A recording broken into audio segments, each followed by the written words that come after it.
If you've decided a Robinhood Stocks and Shares ISA is right for you, the good thing is you can get up and running in just a few straightforward taps.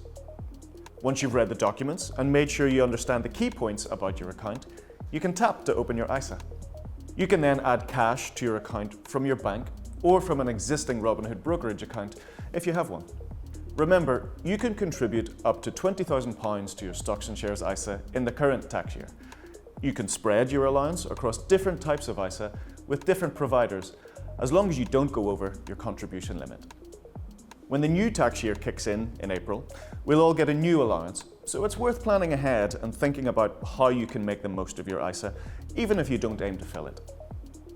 When your deposit lands in your new ISA account, it's a good chance to explore the stock universe, learn more about ISA strategies and healthy investing habits, and maybe think about bringing all your ISAs together under one roof with our transfer tool.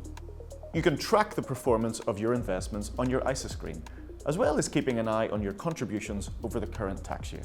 When it comes to actually putting your money to work, with Robinhood, you can start investing in a Stocks and Shares ISA with just $1. And with fractional shares, you can own a slice of your favorite companies without having to buy a whole share. If you want to add more to your ISA, you can do it here. And remember to boost your ISA confidence with our helpful articles.